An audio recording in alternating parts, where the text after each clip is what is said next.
Hello, I'm Mark Bassingthwaite, and welcome to ALPS in Brief, the podcast that comes to you from the historic Florence building in beautiful downtown Missoula, Montana.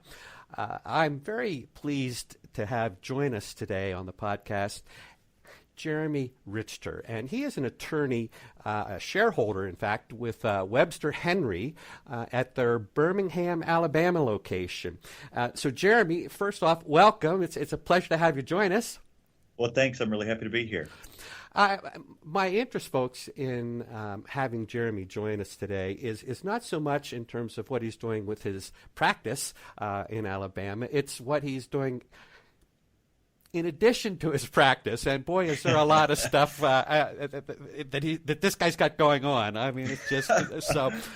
Jeremy, before we kind of jump into some of this, I'd love to have you just take a few moments and share a little bit about yourself. What do people want to know, or what would you like us to know, perhaps? All right. Well, let me kind of tell you how we got to where I am as far as all the things outside of my daily, billing that I do. So I'm an insurance defense lawyer here in Birmingham, and I started practicing in 2012. I've been at the same firm the whole time. In 2016, I had about 4 years under my belt, and my mentor had always, who I was hired to work with, and it's almost exclusively who I worked with, he had always involved me in his marketing efforts, but he was a very extroverted, gregarious person who loved going to conferences and talking to tons of people, and that's not me. Mm-hmm. And so I realized fairly early on that did not play to my strengths, and I needed to figure out how to be able to market myself in a way that was achievable over the long term and something that I could just continue to pour time and effort into that wouldn't deplete my reserves of energy. And so I have always been a writer, and I started a law blog where at the outset I blogged about appellate decisions in Alabama that affected my little insurance defense world. After about 6 months of that, I started wanting to write about other topics, and I had one particular idea that I guess was the catalyst for everything that came afterwards about, 3 things that associates can do to be better associates. And so I wrote about that. And after that, I started writing a lot about practice management ideas and case management and relationships with clients. And it was all coming from a perspective of, look, I'm only 5 years in at that point. These are the things I'm learning along the way. I'm not positioning myself as some guru, because there's lots of folks who have been doing this a lot longer than me, but I wanted to help the people who are coming behind me to maybe graduate that learning curve a little bit more than what I had it. And so that's what I started doing. And then I, formed a relationship with some folks at the ABA Journal and wrote for them. And then the ABA published my first book. And since then, I've published 2 more books, one in each year in 2018, 19, and 20. And I started a podcast this year. And then actually, this will be totally new to anybody, I guess, that's not immediate family. I am 1 chapter away from finishing the first draft of my first novel that I wrote. Awesome. What is the topic of the novel? Is it a law-based, or is it completely different? I love it. So actually, I don't read legal thrillers. I mean, I have in the past, and there are some real titans who have, built their names in that. Right. But no, it's totally off. It's a contemporary fantasy book that takes place kind of in Birmingham. And it's about this little family who lives south of Birmingham, and the dad, as far as he knows, is living in a normal world as the rest of us know it. Uh-huh. And then some really weird things happen, and he figures out there's a whole bunch of things that exist in the world around him that he had never known existed. And it all got started on this really bizarre dream that I had one night, and wrote it down, and it kind of went from there. I'll have to come back to this. I find this inspiring in some ways. You and I, it's very interesting. You and I have a lot more in common than I would have guessed initially. It's great. Now, you started out talking about moving in this direction in terms of blogging and then evolving a bit here, initially just to market yourself. Was that successful? Did you have the results that you looked for or hoped for? It was successful, but not in the way that I expected. Uh-huh. So when I started writing about appellate decisions in Alabama, I thought, well, this will be a way for clients to find me and my firm and kind of for us to establish our expertise. Yes. And while that was true and it did that, my insurance clients weren't my readers, as it turned out. It was other lawyers who were coming across these things and dealing with them. And even folks in my own firm would say, hey, I was looking up this topic and I came across your blog. Let's talk about this random thing.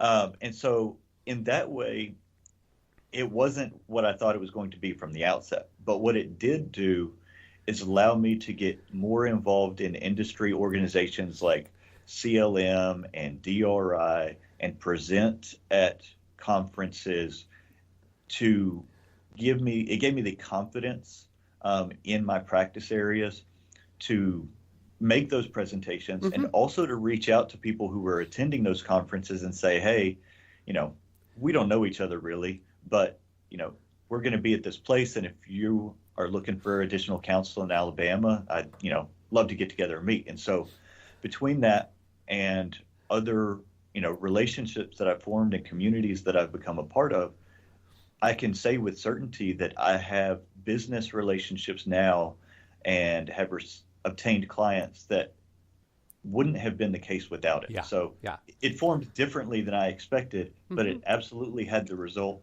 that I wanted. Okay. And then what took you into becoming an author in terms of writing the books? And share the, I think you have 3 out, right, in terms of law. I do. And feel free to share the names and just a little bit about the books. And Okay. So the first book that I wrote that the ABA published is called Building a Better Law Practice.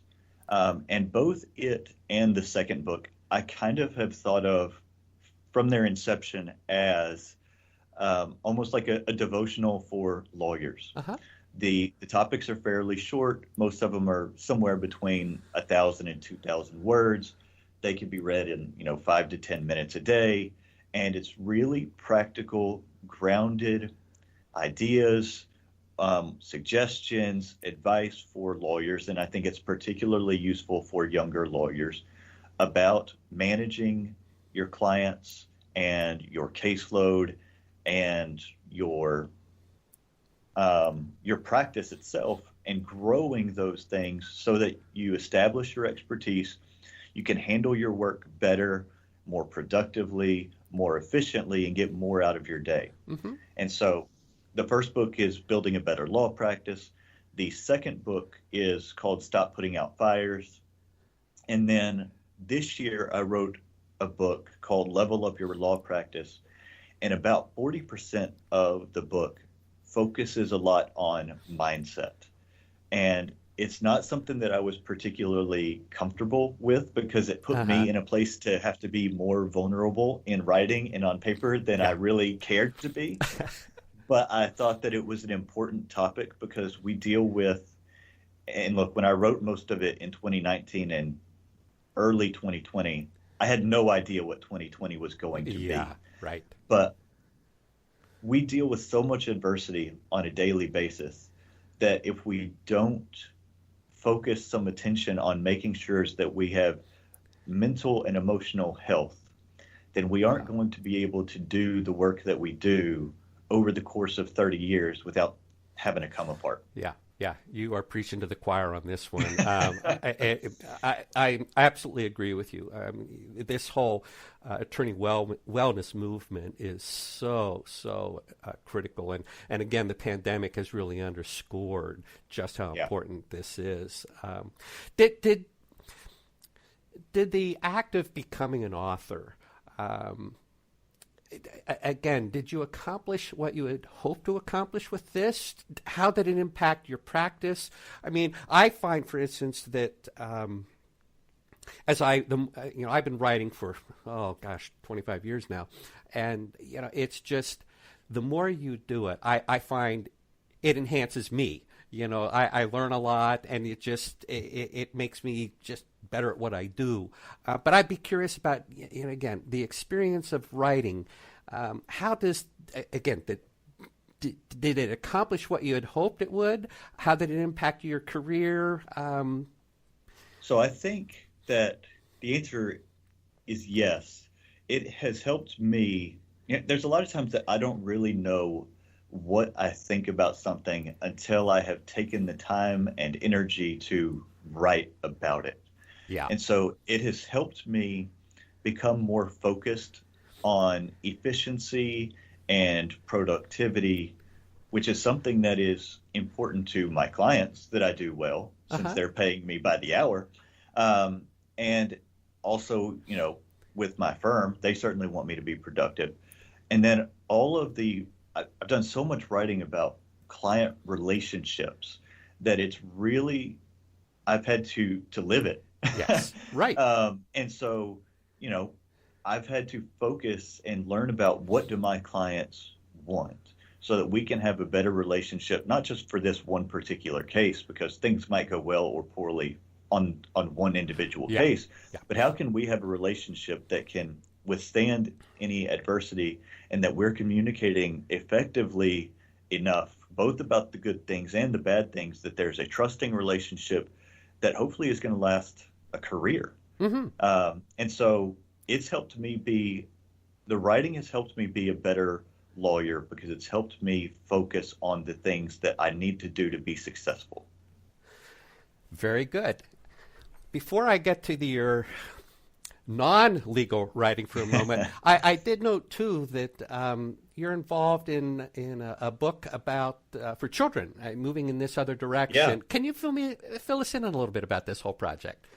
All right. So in March, I posted on LinkedIn because I'd seen that it was probably late March when I posted this because I'd seen that people have been locked down for a few weeks, and there were a lot of really interesting, innovative things that I was seeing lawyers do on LinkedIn to help, whether it's communicate with clients. At that point, Zoom was still pretty novel. Yeah. I think in a lot of ways, we're all really well acquainted with it now. But at that point, most of us hadn't engaged with that medium before. And so I just saw a lot of things. And so I posted, hey, if you're doing anything interesting, let's share it and kind of encourage each other. Yeah. And a lawyer that I knew, Becky Lee, she's an intellectual property lawyer in Atlanta. We're part of an online lawyer community called Lawyer Smack. Yes. And so she posted that she had just written a children's book idea. And so I reached out to her directly and said, hey, I want to hear more about this. Have you got a publisher? Just curiosity at this point. Yeah. She said, no, all I've done is written the text for it. And I said, I want to publish this through my publishing imprint that I use for my own books. Because after that first book with the ABA, and we had a good relationship and I really enjoyed it, but I realized that I want to have a lot more control over the final product than what is able to be done through a traditional publisher. And so I formed my own publishing company. And so she and I talked about it, and she was interested in doing that. And so the book that she wrote is called Do You Draw Pictures? And it's a picture book for kids who are basically 4 to 8 years old, introducing them to what intellectual property is, what are patents and trademarks and copyrights, because there's so much misinformation that's in pop culture. Oh, absolutely. That she realized there's a need for just a basic introduction into what these things are.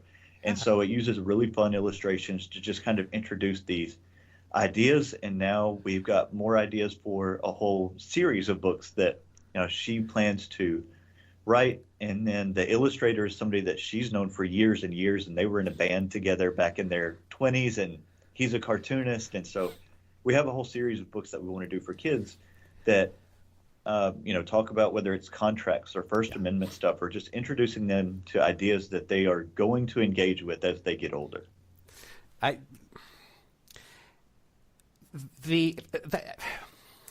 What I love about this, and I want to comment on it more here in a little bit, you're an example of something that I have been sharing in terms of a personal story in our podcast. And it's a two-part series right now, and I will probably add to it over time.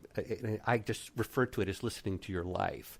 And there's a lot that I hear happening here that you do very, very well in terms of listening. And so I want to come back to that in a moment. The non-law related book, is this sort of a continuation of the evolution of your writing? Is this, what took you in this direction? I have, the answer to the first part is I'm not really sure yet. Yeah. But I have written creatively ever since really I was in high school. I was one of those dark, brooding, angsty teenagers. Okay. And so I wrote I wrote a lot of poetry back then, and then that kind of fell off in my 20s. And then, I didn't write any fictional stuff for a long time. And then a few years ago, I learned about this really messy part of my family history several generations ago that nobody ever talked about. And I thought about it and did some research about it and started writing a novelized form of it that occurs in the 1940s, where my grandfather, who grew up in Wichita Falls, Texas, which is, a mid-sized town out in about 2 hours northwest of Dallas. And it was the midst of the Depression. There's no jobs. And so he goes to work for one of the civilian conservation corps camps up in Colorado, where a lot of young men who couldn't find work, the government, the Works Progress Administration under Roosevelt was hiring them to build state parks and national parks. And so he goes to do that. While he's gone, his father kills his stepmother and then himself. And it was just like nobody ever talks about it. I didn't learn it until well into adulthood. Yeah. But I thought that, there could be a historical fiction novel like this is that sort of thing. So I started writing that, and it got real heavy, and I've kind of laid it by the wayside for almost a year and a half now and haven't touched it. Then I had another idea for a novel that I wrote a quarter of, and that kind of fell off. But then I just had this dream back in January of 2020 that was really weird. I'll go ahead and it sets off the story. It was me in the dream, certainly. I heard a noise in the middle of the night and went outside to check it out. And there were these three guys coming out of the woods from behind my house. And one of them was carrying something in its arms, and I couldn't quite tell what it was. And so I, told them to stop, and they did. And there ended up being an altercation, and what they were carrying was this Pegasus, a winged horse. Right. And so then they run off, and there's this horse laying in my driveway that has wings. And so I take it into the woods to find its mother. And so I had that dream, and I wrote all that down. And I had some other just like ideas that popped up over the next several months, and I would write those down. And then in mid-August, I figured out that I can tie all these things together, and this can be a novel. So in August, I just started writing, and I've been writing almost every single day ever since, writing this story out. And I've just had as much fun doing it as anything else I've ever written. Yeah. Which isn't to say it's been easy. It certainly hasn't. But it's been just really rewarding and fun. And I've just thoroughly enjoyed the process. And I want to do more fiction writing like it. So we'll see. Yeah. But I also have more nonfiction stuff that I want to write. My podcast that we've mentioned is called Lawyerpreneur. and it's Mm-hmm. about lawyers who are doing interesting and innovative things, some within the practice of law, Yes. others who are doing it in maybe legal tech or things that are related to law, and then some people who have gotten out of law altogether and are just have their own businesses and are Mm-hmm. doing interesting things. And that was a book idea before it was a podcast idea. And I knew that I was going to have to do all of these interviews to be able to get what I wanted. And I was having a hard time making myself do the interviews because I just don't like reaching out to folks like that. So I thought, well, if I start a podcast, I have to do it. And so here we are. I started it at the end of March. Been doing it for about 8 months now. I've done over 30 interviews with lawyers, and Yeah. it's been really interesting and rewarding. And if for no one else, it's certainly been rewarding for me to talk to all of these folks who are just pursuing dreams and ideas that are really, it's really cool. Let me respond to some of this. I hear all kinds of things that I just underscore why I wanted to spend a little time together. You talk about the writing being hard, but very fulfilling, and trying to do the podcast and the difficulty of reaching out. I get that. But to me, what I like to say, and I've said this to my kids over the years, sort of life begins once you push beyond your comfort zone. Mm-hmm. A lot of people don't want to do things because it's too uncomfortable, and they never really challenge and grow. And in my mind, life begins, the exciting, rewarding stuff, when we take those risks. And you're a great example of how you have continued to grow with this. I also like the fact, referring to listeners, back to this, listening to your life podcast topic that I've been doing, I also hear that you do, in my mind, as I see it, listen to your life. You have these things, these opportunities. You're on LinkedIn, and you see, and here's an opportunity. I think so many people have these opportunities, whether they're small, large, and they don't even take the time to recognize or think about, what can I do with this?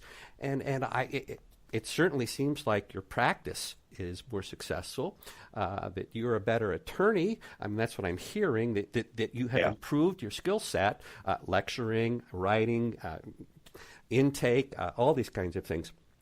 But the big takeaway for me, just spending a little time together, is it's kind of circling back to this wellness thing.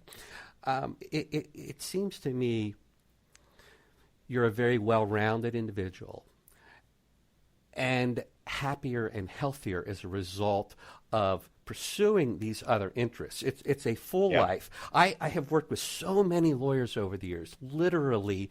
I've worked literally with thousands of lawyers, but the number of them that do nothing other than just focus on law and never have what I would call a full life. The excuse I hear at times will say law is a jealous mistress, and and that becomes a limiting kind of thing. So, to those of you listening out there, I love Jeremy's story. And it seems like, Jeremy, there's so many exciting things ahead of you. I'm excited to see where all this goes. Before I sign us off on this, do you have any final thoughts? Anything else you'd like to share? And I'll just give you a minute. I mean, yeah, sure. Yeah. It's something I thought of while you were talking there. Yeah. Is that all of this is a choice? Like, if you want to pursue other things and have a more fulfilling life than just work, you have to make the choice, but then you have to continue making the choice. Exactly. All my writing I have done basically between the hours of 5 a.m. and 6:30 every day. And that's when I could make the time to fit it, because it's not going to just happen. You're not going to have the time if you don't choose it every day, then it's not going to be there. And so whether it's hobbies that you've put to the side or whether it's something else that you want to pursue and see what you can create, you've got to make a conscious decision and continue to make it to cause those things to happen. Yeah, yeah. Very, very good. Well, it's been a pleasure. To all of you listening, again, I hope you found something of value today listening to Jeremy's story. I want to leave you with the thought again, because I so firmly believe it. Life begins at the edge of your comfort zone. You know, take risks, folks. It's worth it. I really believe that deeply. So, again, thanks for joining us. If you have additional topics or some feedback, questions, concerns on risk management ethics, you don't have to be an ALPS insured to visit with me. Please don't hesitate to reach out. My email address is mbass, M-B-A-S-S, @alpsinsurance.com. Thanks for listening, folks. And again, Jeremy, it indeed has been a pleasure, and I look forward to seeing what other things come out. I want to take a look at that non-lawyer book when it's published. That sounds quite interesting. So thanks again. Well, thanks so much for having me on.